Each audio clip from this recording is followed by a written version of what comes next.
Shalom Bapak Ibu Saudara kasih Tuhan, selamat pagi, selamat beribadah hari ini. Sekalipun kita beribadah di rumah saja, tidak mengurangi rasa syukur kita, rasa sukacita kita, bahkan penghormatan kita kepada Tuhan. Puji Tuhan, pagi ini kembali kita akan belajar bersama-sama firman Tuhan, merenungkan firman Tuhan bersama-sama, supaya firman Tuhan membangun, menghibur, menasihati kita, sampai kedatangan Tuhan kali yang kedua. Adapun tema firman Tuhan hari ini adalah bersama dengan Tuhan, terambil dari Injil Markus pasal yang keempat, ayat 35 sampai 41. Kita akan baca ayatnya bersama-sama, saudara bisa membuka Alkitab saudara.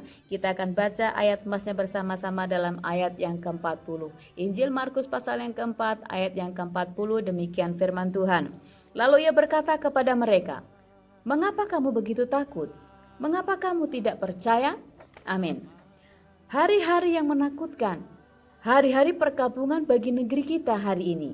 Setiap hari kita mendengar, kita melihat dan berada dalam bayang-bayang maut.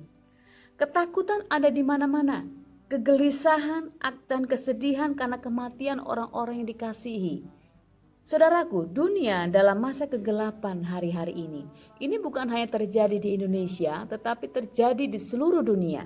Kegelapan sedang terjadi, melanda di seluruh dunia. Tetapi firman Tuhan katakan, bangkitlah dan menjadi teranglah. Sebab terangmu datang dan kemuliaan Tuhan terbit atasmu. Bangkitlah dan menjadi teranglah, sebab keterangmu datang dan kemuliaan Tuhan terbit atasmu. Dalam Yesaya 60 ayat 1 sampai 2. Dalam diri para pengikut Kristus ada terang. Kita tidak hidup dalam kegelapan sehingga kita takut. Yesus sendiri mengatakan, "Aku menyertai kamu sampai kesudahan akhir zaman." Bahkan rohnya tinggal dalam diri setiap anak-anak Tuhan. Tinggal dan berdiam dalam diri saudara dan saya menjadi umat-umat Allah. Aku akan minta kepada Bapa dan ia akan memberikan kepadamu seorang penolong yang lain supaya ia menyertai kamu selama-lamanya, yaitu roh kebenaran. Roh kebenaran, Roh Kudus Tuhan, Roh Yesus sendiri tinggal dalam diri setiap anak-anak Tuhan. Jadi tidak ada alasan untuk kita takut. Sebab Tuhan hadir dalam diri kita, Tuhan tinggal dalam diri kita, dan Tuhan siap untuk menolong kita. Puji Tuhan. Dalam Markus ini, pasal yang keempat 35-41 menceritakan bagaimana Yesus menyuruh murid-muridnya untuk bertolak ke seberang. Setelah ia mengajar orang banyak dengan banyak perumpamaan tentang kerajaan Allah, dia menyuruh murid-muridnya untuk bertolak ke seberang. Tetapi saudaraku, di tengah perjalanan, tiba-tiba perahu mereka dihantam taufan yang sangat dahsyat. Bukan hanya itu, perahu yang mereka naiki hampir-hampir tenggelam karena sangat dahsyatnya angin ribut itu atau taufan itu. Reaksi murid-murid ketika menghadapi hal-hal ini adalah takut. Mereka takut ketika angin taufannya begitu dahsyat menghantam kapal mereka. Mereka menjadi ketakutan dan mereka lupa kalau Yesus yang luar biasa itu, Tuhan mereka, ada bersama-sama mereka di dalam kapal. Mereka seketika lupa bahwa Tuhan Yesus bersama dengan mereka dan ada dalam perahu bersama-sama dengan mereka. Pada waktu itu dalam ayat 38, ketika taufan mengamuk dan mengombang-ambingkan kapal mereka, Yesus sedang tidur di buritan di sebuah tilam. Maka murid-muridnya membangunkan dia dan berkata kepadanya, "Guru, engkau tidak peduli kalau kita binasa?" Saudaraku yang dikasihi Tuhan, berapa banyak dari anak-anak Tuhan bersikap atau bereaksi seperti ke-12 murid ini? Merasa takut, gentar. Ketika gelombang-gelombang masalah, ketika taufan-taufan masalah menghempas kapal mereka. Mereka begitu ketakutan. Saudaraku dikasih Tuhan, kalau kita perhatikan dalam pasal 4 ayat 35-41 ini, sebenarnya Yesus sedang mengajar murid-muridnya. Ia tahu dengan pasti bahwa taufan yang dahsyat itu akan datang. Tapi ia tetap menyuruh murid-murid naik perahu untuk menyeberang. Yesus mau menguji seberapa besar iman kepercayaan mereka terhadap dirinya. Seberapa besar keyakinan murid-murid akan setiap perkataannya. Mereka melihat Para murid ini melihat bagaimana Yesus melakukan banyak mujizat. Tetapi dalam hati mereka menyimpan keraguan. Sudah berapa lama kita menjadi Kristen, saudara yang dikasihi Tuhan? Adakah saudara mempercayai Yesus yang menjadi juru selamat saudara dengan sepenuh hati? Atau sebaliknya, saudara seperti ke-12 murid ini yang masih menyimpan keraguan dalam hati, sekalipun saudara sudah lama mengikut Tuhan Yesus. Perkataan Yesus adalah ya dan amin. Yesus masih melakukan mujizat sampai hari ini, dan dia siap menolong saudara dan saya. Bahkan dikatakan tadi bahwa rohnya tinggal dalam diri saudara dan saya, yang akan siap menolong. Yang akan siap menolong saudara dan saya setiap kesulitan-kesulitan yang ada dalam setiap persoalan-persoalan dunia, termasuk hari ini. Saudaraku yang dikasihi Tuhan, itu akan terlihat seberapa percayanya kita kepada Tuhan dan perkataannya.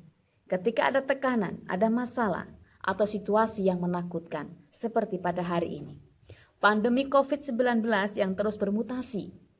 Kalau saudara mengikuti berita hari-hari ini, mutasi dari COVID-19 berlipat ganda. Ya. Tekanan ekonomi, tuntutan kebutuhan hidup sehari-hari.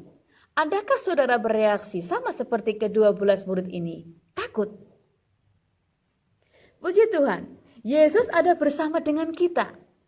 Lakukan apa yang bisa kita lakukan hari ini, tetapi terlebih di atas segalanya, percayalah bahwa Tuhan masih pegang kendali atas situasi keadaan dunia kita hari ini. Tuhan tahu pandemi COVID-19 ini akan terjadi. Karena itu juga sudah dinubuatkan oleh firman Tuhan dan perkataan Tuhan sendiri dalam Matius 24, saudara bisa baca ayatnya ya. Di sana terjadi kekacauan, terjadi masalah, termasuk kelaparan, sampar yang seperti sekarang ini. Itu sudah dinubuatkan, Tuhan tahu bahwa pandemi 19 ini akan terjadi. Di hari ini, Tuhan sedang menguji saudara dan saya, seberapa besar percaya saudara dan saya terhadap dirinya. Seberapa yakin dalam hati saudara bahwa Yesus akan menolong saudara dan saya. Tuhan sedang menguji saudara dan saya, seberapa besar percaya iman saudara dan saya terhadap dirinya. Amin. Ayat yang ke-39. Ia pun bangun menghardik angin itu dan berkata kepada danau itu, diam, tenanglah. Lalu angin itu reda dan danau itu menjadi teduh sekali. Ada saat yang tepat atau yang dikatakan waktu Tuhan untuk bertindak menghentikan setiap kekacauan dan kegaduhan dunia hari ini. Ada saat yang tepat, ada waktunya Tuhan sendiri untuk menghardik setiap kekacauan, setiap kegaduhan yang terjadi hari ini. Tuhan mau supaya saudara dan saya tenang.